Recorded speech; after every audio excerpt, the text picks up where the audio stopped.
Hello guys, நம்ம இந்த வீடியோவில் இன்றைக்கி பார்க்க போகிற அப்டேட் ரீசெண்டாக கார்த்திகை தீபம் சீரியல் ஆக்ட் பண்ணிகிட்டு இருக்கக்கூடிய ஆர்த்திகா அவங்க வெளியிட்ட ஒரு க்யூட்டான ஒரு இன்டர்வியூ பற்றி தான் இந்த வீடியோவில் நம்ம பார்க்க போகிறோங்க. நம்ம சேனலை மறக்காமல் சப்ஸ்கிரைப் பண்ணிவிடுங்க. பக்கத்தில் பெல் ஐக்கான் இருக்கும், அதையும் ப்ரெஸ் பண்ணிவிடுங்க. வாங்க வீடியோக்குள்ளார போகலாம். ரீசெண்டாக ஆர்த்திகா அவங்க கார்த்திகை தீபம் சீரியல் ஆக்ட் பண்ணிகிட்டு இருக்கக்கூடிய நடிகர் மக்கள் நாயகன் கார்த்திக் ராஜ் அவர்களை பற்றின ஒரு இன்டர்வியூவை கொடுத்துருக்காங்களாம்.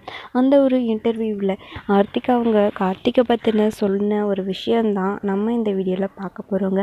அப்படி அவங்க என்ன சொன்னாங்க அப்படின்னு பார்த்திங்கன்னா, கார்த்திக் ராஜ் அவர்களை பொறுத்த வரைக்கும் எப்போவுமே வந்துட்டு ஸ்ட்ரிக்டான ஒரு பர்சன். எப்போவுமே வந்துட்டு சீரியலில் இருக்கட்டும், ரியல் லைஃபாக இருக்கட்டும், எப்போவுமே வந்துட்டு அவர் ரொம்பவே சீரியஸ்னஸாக நடந்துப்பார் அப்படிங்கிற மாதிரி கேட்டிருக்காங்க. ஆனால் ஆர்த்திகா அவங்க சொன்ன ஒரு விஷயம், யார் என்ன வேணாலும் சொல்லட்டும், ஆனால் ரியல் லைஃப்பை பொறுத்த வரைக்கும் கார்த்திக் ராஜ் அவர்கள் ஷூட்டிங் ஸ்பாட்டில் எப்போவுமே எல்லாரையுமே ஜாலியாக வச்சுக்கக்கூடிய ஒரு பர்சன். அதாவது எல்லாரையுமே எப்போவுமே ஒரு சிரிச்ச முகத்தோடு தான் அவர் இருப்பார்.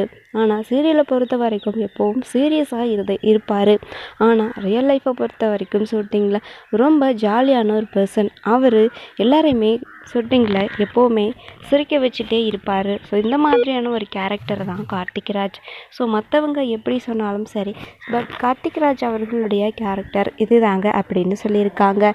ஸோ இந்த ஒரு அப்டேட் தான் இப்போ சோஷியல் மீடியாவில் ஷேர் பண்ணியிருக்காங்க. இந்த அப்டேட் பற்றி உங்களுடைய கருத்துக்களை கமெண்டில் மென்ஷன் பண்ணுங்கள். இந்த ஒரு வீடியோ உங்களுக்கு பிடிச்சிருந்ததுன்னா மறக்காமல் இன்னும் லைக் பண்ணிடுங்க. ஓகே ஃப்ரெண்ட்ஸ், தேங்க்ஸ் ஃபார் வாட்சிங்.